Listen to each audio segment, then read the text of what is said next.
Hello दोस्तों, आज हम जानेंगे काले पानी की जेल के बारे में कुछ अनसुनी बातें। पहले हम जान लेते हैं सेल्यूलर जेल का नाम काला पानी कैसे पड़ा। सेल्यूलर जेल यानी अंडमान द्वीप पर बनी हुई जेल भेजने के दौरान समंदर की यात्रा करनी पड़ती थी। उस दौर में हिंदुओं के बीच एक मान्यता थी कि अगर समंदर की यात्रा कर ली तो धर्म भ्रष्ट हो जाता है। ऐसे लोगों को जात से बाहर कर दिया जाता था। इसलिए समुद्र के पानी को काला पानी कहते थे और इसी कारण अंडमान की कैद को नाम मिला। काले पानी की सजा अब थोड़ा डिटेल में समझते हैं। दुनिया भर में जितनी भी जेल है, अपराध करने वाले कैदियों को सजा देने के लिए बनाई गई है। पर कुछ जेल ऐसी भी हैं जिनके नाम से कैदियों के पसीने छूट जाते हैं। उनमें से एक है सेल्यूलर जेल। सेल्यूलर जेल को ही काले पानी की जेल बोलते हैं। आज़ादी से पहले अंग्रेजों द्वारा भारतीयों पर किए गए बेपनाह दर्द की दर्दनाक कहानी है। क्या होती है काला पानी की सजा, कैदी इसके नाम से क्यों कांपते थे, कहाँ है ये जेल, किसने और क्यों बनवाई, जैसी बहुत सी बातों के बारे में जानने वाले हैं, तो वीडियो को अंत तक जरूर देखना। सेल्यूलर जेल भारत के केंद्र शासित प्रदेश अंडमान और निकोबार द्वीप की राजधानी पोर्ट ब्लेयर में स्थित है, जिसे लोग आज काला पानी जेल के नाम से भी जानते हैं। ब्रिटिश हुकूमत ने इस जेल का इस्तेमाल आज़ादी की लड़ाई में हिस्सा लेने वाले स्वतंत्रता सेनानियों को सजा देने और कैद करने के लिए किया था। इस झील के निर्माण का विचार ब्रिटिश हुकूमत के दिमाग में 1857 की पहली क्रांति के बाद ही आ गया था और उसके बाद उन्होंने 1896 में इस झील का निर्माण कार्य शुरू करवा दिया था। अंडमान निकोबार द्वीप के घने जंगलों को काटकर जेल के लिए जगह खाली करने का काम शुरू किया गया, लेकिन वहां पर काम करने वाले लोगों के लिए उनके यहाँ की जलवायु और जंगलों में सांप और बिच्छू उनके लिए लगातार संकट बन रहे थे। बहुत से लोगों को वहां पर मलेरिया होने के कारण कैदियों को अपनी जान भी खोनी पड़ी। सबसे पहले अंग्रेज अधिकारियों के लिए आवास, commissioner of this conference room और ऐसी चीजों का निर्माण कराया गया था। उसके बाद पूरी डिटेल पर निगरानी के लिए जेल के बीचों बीच में टावर बनाया गया।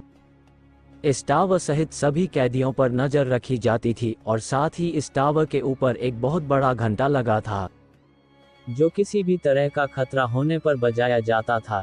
इसके बाद इसकी शुरुआत ऑक्टोपस की तरह 7 भुजाओं में फैले विशाल जेल का निर्माण और हर जेल 3 मंजिल की बनाई गई और इस विशाल जेल में 696 सेल बनाए गए ताकि यहाँ पर लाए जाने वाले सभी कैदियों को अलग अलग रखा जा सके। यहाँ पर कैदियों को एक दूसरे से अलग रखने का एक ही उद्देश्य था कि कैदी आपस में स्वतंत्रता आंदोलन से जुड़ी कोई योजना ना बना सके और अकेलेपन का जीवन जीते जीते अंदर से ही टूट जाए, ताकि वे लोग सरकार के प्रति किसी भी तरह की बगावत करने की हालत में ही ना रहें। हर सेल का size 4.5 metre into the point 7 में तथा 3 मीटर की ऊंचाई पर खिड़कियां लगी हुई थी। कुछ समय के बाद 200 से ज्यादा कैदियों ने भागने की कोशिश की, लेकिन जेल के चारों तरफ दूर दूर तक सिर्फ पानी ही पानी दिखाई देता है। वो अपनी मंशा में कामयाब नहीं हो सके और उन्हें पकड़ लिया गया।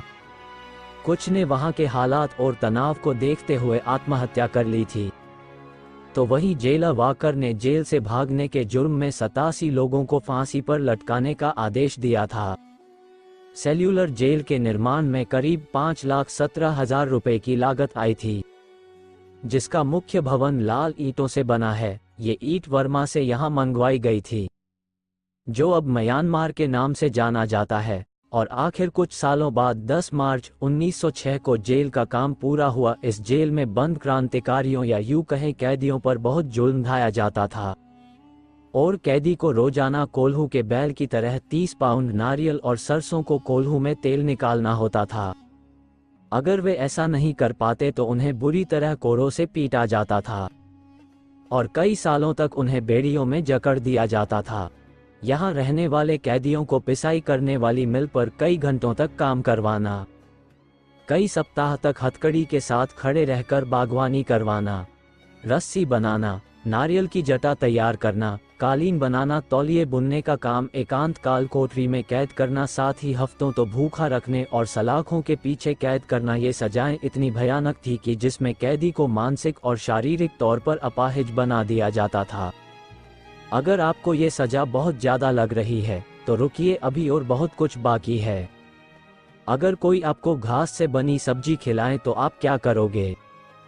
हो सकता है आप थाली फेंक दें या कुछ और, लेकिन काला पानी में रहने वाले कैदियों के पास ऑप्शन भी नहीं था कि भूखे रहने की वजह से यह घास की सब्जियों ने खानी ही होती है। नमक के नाम पर बस एक चुटकी दिया जाता था।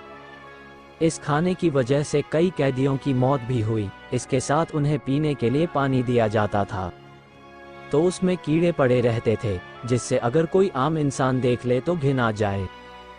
काला पानी की जेल में कोई शौचालय नहीं बना हुआ था, इसलिए जब भी उन्हें शौच जाना होता था तो वह अपनी सेल का इस्तेमाल करते थे। तो वहां कैदियों को 2 बर्तन दिए जाते थे, जिनमें से एक का इस्तेमाल वो खाना खाने और दूसरे का इस्तेमाल शौच के लिए करते थे। वे जब भी अपने इस सेल से बाहर आते थे तो उस बर्तन को साफ करते थे। यहाँ तक कि कैदियों के पास सोने के लिए ना तो रजाई थी ना कंबल, उन्हें मौसम कैसा भी हो हमेशा जमीन पर सोना होता था।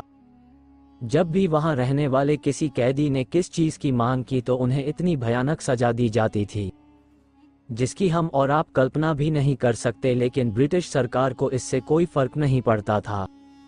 एक जानकारी के अनुसार काला पानी की जेल का प्रयोग अंग्रेज सिर्फ भारतीय कैदियों के लिए नहीं करते थे।